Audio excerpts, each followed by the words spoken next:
ഏതാണ്ട് 6 വർഷത്തെ ഇടവേളയ്ക്ക് ശേഷം തിയേറ്റർ റിലീസായിട്ട് വരുന്ന ഒരു ഇംതിയാസ് അലി സിനിമയാണ് മേ വാപ്പസ് ആവുങ്ക. ഇത്തവണ വളരെ വലിയ ക്യാൻവാസിലുള്ള ഒരു സിനിമയാണ് പുള്ളി കൊണ്ടുവരുന്നത്. ഇന്ത്യ പാകിസ്ഥാൻ വിഭജന സമയത്ത് അതിൽ ഉൾപ്പെട്ട പലരും നേരിടേണ്ടി വന്ന പ്രശ്നങ്ങളാണ് ഈ സിനിമയുടെ പ്രമേയം. ഒരു റൊമാൻറ്റിക് സിനിമ എന്ന രീതിയിൽ മൗണ്ട് ചെയ്തിട്ടുള്ള ഈ പടം തുടക്ക ഭാഗങ്ങളിൽ നല്ല രീതിയിൽ ആളുകളെ എന്റർടൈൻ ചെയ്യിക്കുകയും തുടർന്ന് അങ്ങോട്ട് ചെറിയൊരു സസ്പെൻസ് ക്രിയേറ്റ് ചെയ്യുകയും ഒരു ഘട്ടത്തിന് ശേഷം സിനിമ പറയാൻ ഉദ്ദേശിക്കുന്ന രാഷ്ട്രീയത്തിലേക്ക് വളരെ ആഴത്തിൽ കടന്നു ചെല്ലുകയും ചെയ്യുന്നുണ്ട്. പുള്ളിയുടെ തന്നെ റോക്ക് സ്റ്റാർ ഒക്കെ കണ്ടു കഴിഞ്ഞാൽ നമുക്ക് കിട്ടുന്ന തരം ഒരു ഇമോഷണൽ ഹാങ് ഓവർ ആകെ മൊത്തത്തിൽ ക്രിയേറ്റ് ചെയ്യാൻ ഈ സിനിമ കൊണ്ട് ഇംതിയാസ് അലിക്ക് സാധിക്കുന്നുണ്ട്. വിഷ്വൽ ലാംഗ്വേജിനെയും എഴുതുന്ന സാഹിത്യത്തെയും മനോഹരമായിട്ട് ബാലൻസ് ചെയ്യുന്നതായിരുന്നു ഇംതിയാസ് അലിയുടെ സിനിമകളുടെ ഒരു പ്രത്യേകത. ആ ഒരു തരം സ്റ്റോറി ടെല്ലിംഗ് വളരെ ഗ്രാൻഡ് ആയിട്ട് തന്നെ വെള്ളിത്തിരയിലേക്ക് തിരിച്ചു കൊണ്ടുവരുന്ന ഒരു പടമാണ് മേ വാപ്പസ് ആവുങ്ക. കീനു എന്ന് വിളിക്കുന്ന ഇഷാർ സിംഗ് ഗ്രേവാൾ ആണ് നമ്മുടെ കേന്ദ്ര കഥാപാത്രം. വിഭജനത്തിന് മുന്നേ ഇന്ന് പാകിസ്ഥാനിലുള്ള സർഗോദ എന്ന് പറയുന്ന സ്ഥലത്ത് ജീവിച്ചിരുന്ന വ്യക്തിയായിരുന്നു കീനു.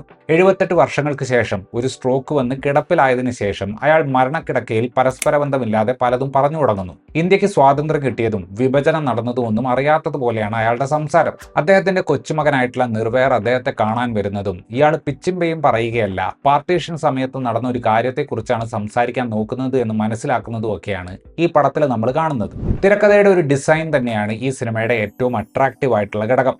പാർട്ടീഷൻ സമയത്ത് നടന്ന ദാരുണമായിട്ടുള്ള സംഭവങ്ങളെക്കുറിച്ച് ഒരു ഡോക്യുമെന്ററി ക്രിയേറ്റ് ചെയ്യുകയാണെങ്കിൽ അതിനുണ്ടാക്കാൻ പറ്റുന്ന ഒരു ഇമോഷണൽ ഇമ്പാക്റ്റിന് ഒരു പരിധിയുണ്ട്.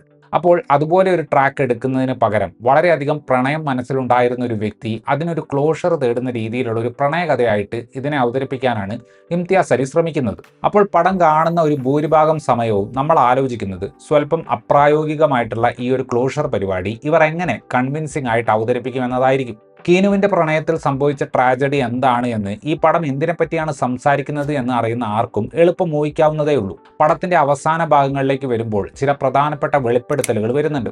ആ ഒരു ഭാഗത്താണ് ഈ വിഭജന കാലഘട്ടത്തിൽ അന്നത്തെ ആളുകൾ നേരിട്ട പ്രശ്നങ്ങളുടെ ഒരു ഗ്രാവിറ്റി നമുക്ക് മനസ്സിലാകുന്നത്.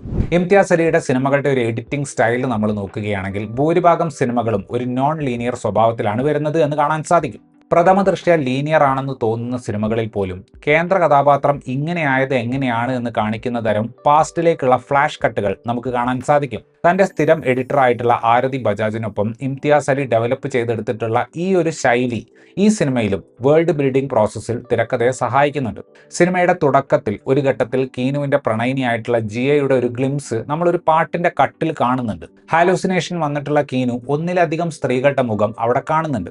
സിനിമ പറയുന്ന ഒരു പ്രധാന പ്രമേയത്തിന്റെ വളരെ സട്ടിലായിട്ടുള്ള ഒരു ഫോർഷാഡോയിങ് ആണ് അത് എന്ന് നമുക്ക് പിന്നീട് മനസ്സിലാവും. ഡിമെൻഷ്യ എന്ന രോഗത്തിന്റെ ലക്ഷണങ്ങളെ ഓഡിയൻസിന് സോൾവ് ചെയ്യാനുള്ള ഒരു പസിലായിട്ട് തിരക്കഥ ഉപയോഗിച്ചതും സിനിമയെ കുറച്ചുകൂടി എക്സൈറ്റിംഗ് ആക്കുന്നുണ്ട്. ഈ ഒരു രോഗാവസ്ഥ ആ മനുഷ്യനെ പൂർണ്ണമായിട്ടും വേറെ ഒരാളാക്കി മാറ്റുന്നതുകൊണ്ട് തുടക്കത്തിൽ കണ്ട മുരടനായിട്ടുള്ള വ്യക്തിയായിട്ട് ഇയാൾ എങ്ങനെ മാറി എന്ന് കാണിക്കുന്ന കഥ കൂടിയാകാൻ ഈ പടത്തിന് സാധിക്കുന്നുണ്ട്. സിൽവസ്റ്റർ ഫോൺസേക്കയുടെ സിനിമാറ്റോഗ്രാഫി പഴയ കാലത്തെ നല്ല മൊമെന്റുകളെ കാണിക്കാൻ സോഫ്റ്റ് ഫോക്കസ് ഉള്ള വിഷ്വലുകളാണ് ഉപയോഗിക്കുന്നത്.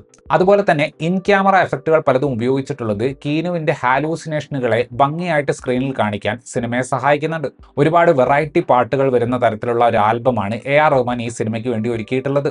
ഇതിനു മുമ്പ് ഈ കോമ്പിനേഷനിൽ വന്നിട്ടുള്ള റോക്ക് സ്റ്റാർ, തമാശ മുതലായ സിനിമകൾ പോലെ സിനിമ കഴിഞ്ഞ് ആൽബത്തിലെ എല്ലാ പാട്ടുകളും കേൾക്കുമ്പോൾ മൊത്തത്തിൽ ആ സിനിമയൊന്ന് റീലിവ് ചെയ്യാൻ നമുക്ക് സാധിക്കുന്നുണ്ട്. കേന്ദ്ര കഥാപാത്രത്തിന്റെ സ്വഭാവത്തെ തന്നെ ബാധിക്കുന്ന ഒരു സംഗതിയായിട്ട് പാർട്ടീഷനെ തിരക്കഥ പ്ലേസ് ചെയ്തിട്ടുള്ളത് മികച്ച രീതിയിലാണ്. ആ ഒരു സംഗതി റിവീൽ ആകുന്ന സ്ഥലത്തൊക്കെയാണ് നമ്മൾ പടത്തിലേക്ക് കൂടുതലായിട്ട് ഇൻവോൾവ് ആകുന്നത്. പടത്തിൽ അത്രയ്ക്ക് സ്മൂത്ത് ആയിട്ട് തോന്നാഞ്ഞ ഒരേ ഒരു ഭാഗം ഈ കൊച്ചുമകന്റെ പ്രണയത്തെ കീനുവിന്റെ പ്രണയവുമായിട്ട് കണക്ട് ചെയ്തുകൊണ്ട് ഒരു ചെറിയ ലവ് വാജ്കൽ ഉണ്ടാക്കാൻ ഇംതിയാസ് അലി ശ്രമിച്ച സംഭവമാണ്. പ്രായമുള്ള കീനുവിനെ നസറുദ്ദീൻ ഷാ വളരെ ഗംഭീരമായിട്ട് തന്നെ അവതരിപ്പിച്ചിട്ടുണ്ട്.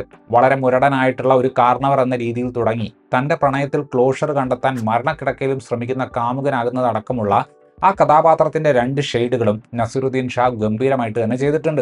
ഇതേ കഥാപാത്രത്തിന്റെ ചെറുപ്പം അവതരിപ്പിച്ചിട്ടുള്ളത് വേദാന്ത് റെയ്നയാണ്. യുവത്വത്തിന്റെ ഒരു ആവേശം ഡാൻസിലും മറ്റും പുള്ളി നല്ല രീതിയിൽ കാണിച്ചിട്ടുണ്ട്. എന്നാൽ കഥയുടെ ഒരു ഡ്രമാറ്റിക് പിച്ച് മാറുന്ന ചില സ്ഥലങ്ങളിൽ പെർഫോമൻസിന് ചില ഏറ്റക്കുറച്ചിലുകളുണ്ട്. പടത്തിലെ ഏറ്റവും ബെസ്റ്റ് പെർഫോമൻസ് എന്ന് പറയാവുന്നത് നായിക കഥാപാത്രത്തെ അവതരിപ്പിച്ച ഷർവരിയുടേതാണ്. ഇംതിയാസ് അലിയുടെ നായികമാരിൽ നമ്മൾ കാണുന്ന ആ ഒരു ആത്മവിശ്വാസം അഫ്സാന എന്ന കഥാപാത്രത്തിൽ കൊണ്ടുവരാൻ പുള്ളിക്കാരിക്ക് സാധിക്കുന്നുണ്ട്. കോൺഫിഡൻസിലുള്ള ആ ഒരു ചിരിയും പെർഫോമൻസും എല്ലാം കാണുമ്പോൾ എന്തുകൊണ്ട് കീനു എന്ന കഥാപാത്രം അവരെ അത്രമേൽ പ്രണയിച്ചു എന്നതിന് പ്രേക്ഷകന് ഒരു ഉത്തരം ലഭിക്കുന്നുണ്ട്. ദിൽജീത് ദൊസാഞ്ച് അവതരിപ്പിക്കുന്ന കഥാപാത്രം ഒരർത്ഥത്തിൽ ഈ പടത്തിന് ഒരു ഫേസ് വാല്യൂ കൊടുക്കാൻ വേണ്ടിയുള്ളതാണ്. കഥയിൽ വളരെയധികം പ്രാധാന്യമുണ്ടെങ്കിലും പ്രകടനം കൊണ്ട് അത്ര വലിയ ചാലഞ്ച് ഇല്ലാത്തൊരു ക്യാരക്ടറാണ് നിർവേർ. ദിൽജീത്തും നസ്രുദ്ദീൻ ഷായും തമ്മിലുള്ള മുത്തച്ഛൻ കൊച്ചുമകൻ കെമിസ്ട്രി സ്ക്രീനിൽ കാണാൻ രസകരമാണ്. രജത് കപൂർ, മനീഷ് ചൗധരി മുതലായവർ അവരവരെ ഏൽപ്പിച്ച കഥാപാത്രങ്ങളെ നല്ല രീതിയിൽ അവതരിപ്പിച്ചു. ഡാനിഷ് പാണ്ഡോർ മെല്ലെ മെല്ലെ ബോളിവുഡിന്റെ ആസ്ഥാന പാകിസ്ഥാനിയായിട്ട് മാറുകയാണ്.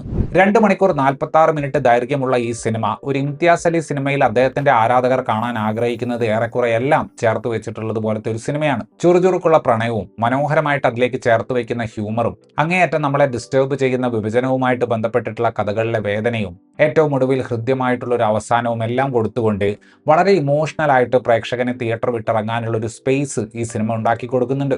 പാർട്ടീഷനെ കുറിച്ചുള്ള ഒരു കഥയിൽ റൊമാൻസിനെ പ്ലേസ് ചെയ്തിട്ടുള്ള ഒരു രീതി കാണുമ്പോൾ പുതിയ തലമുറയ്ക്ക് ക്രിഞ്ച് അടിക്കാതെ ഹിന്ദി സിനിമ DNA ഏറ്റവും മനോഹരമായിട്ട് തിരക്കഥകളിൽ പ്ലേസ് ചെയ്യാൻ പറ്റുന്ന ഇന്ന് ബോളിവുഡിലുള്ള ഒരേ ഒരു സംവിധായകൻ ഇംതിയാസ് അലി ആണെന്ന് ധൈര്യമായിട്ട് പറയാം.